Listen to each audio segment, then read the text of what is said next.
gaariga arbaa mid ka yimaada cajarista wargeysa geeyo maxaad raadeen arbaa mid ka yimid inuu cajarista inuu wargeysa geeyo maxaad raadeen in dad gaar loo xidho maxaad raadeen shirkadda muuska marnaba aqbali mayno gaariga ka yimaada arbaa mid hadii dawladdu ka jawaab weydo waa inaan dhaxantahay xamlayaasha ka dirsadaan magaalo xuduudeedka u dhaxeeya Somaliland iyo Itoobiya ee degmada Wajaale oo ka tirsan gobolkaasi Gabiley oo ah degmo ay ganacsi aad u tiro badan ay isku weydaarsadaan dawladda Somaliland iyo Itoobiya ayaa dadweynaha dhinaca muruqmaalka darwalinta gaadiidka iskaashatada iyo dadka kale ee muruqmaalka ay ka shaqeystaa isku socodka ganacsiga khudaarta ee labada dal ee Somaliland iyo Itoobiya waxay cabasho ballaaran ka muujiyeen shirkad ay sheegeen in si gaar ah loogu xidhay khudaarta loo yaqaan muuska waa kuwan qaar ka mid ah dadweynaha muruqmaalka darwalinta gaadiidka iyo dadka kale ee ku shaqeysta arrimaha dhinaca xamaalka oo bulsha TV kula hadlay degmada Wajaale waxaana hadalladoodii ka mid ahaa magacaygu Abi Maxamed Cige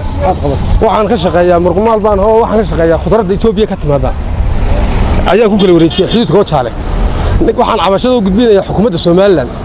ninka Cabdi Yuusuf Aar la yiraahdo ayaa la soo heshiiyay qolo axmaara oo Itoobiya bartaga ka timaada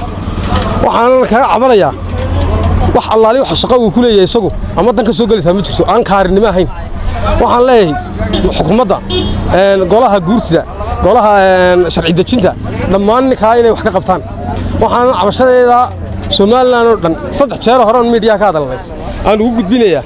xukuumaddu way ismiranaysaa wax allaali waxay ka qabatay mala ilaa imika taariikooyinkii wixii la sameeyaa waxaan leeyahay madaxweyne arrinka dib ugu noqo dadka loo dadku ku codeeyay magaalada Wajaale habeenii maalinba ku soo jeeday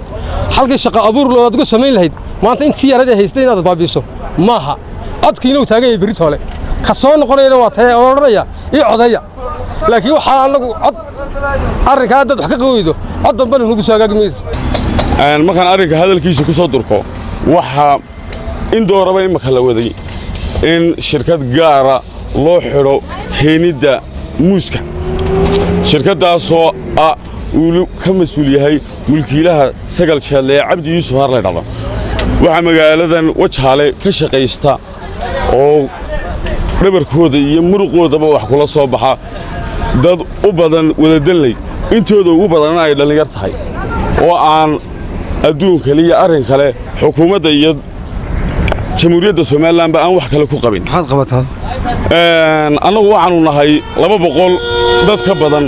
oo iskaashatada xamaaliinta la yiraahdo ee ifsan la yiraahdo waxaanu ka shaqeynaa khudradda timaada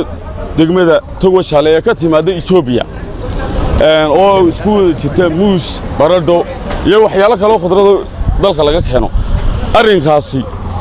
horaan uga hadalnay oo 1 iyo 2 iyo 3 baanu ka cabanay xukuumaddu ma garan karno cid ay u joojinayso ma waxay dhaafilaadahay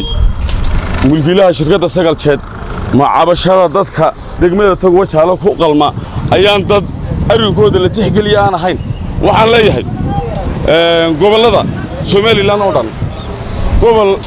oo kamidi kubad la ciyaarayo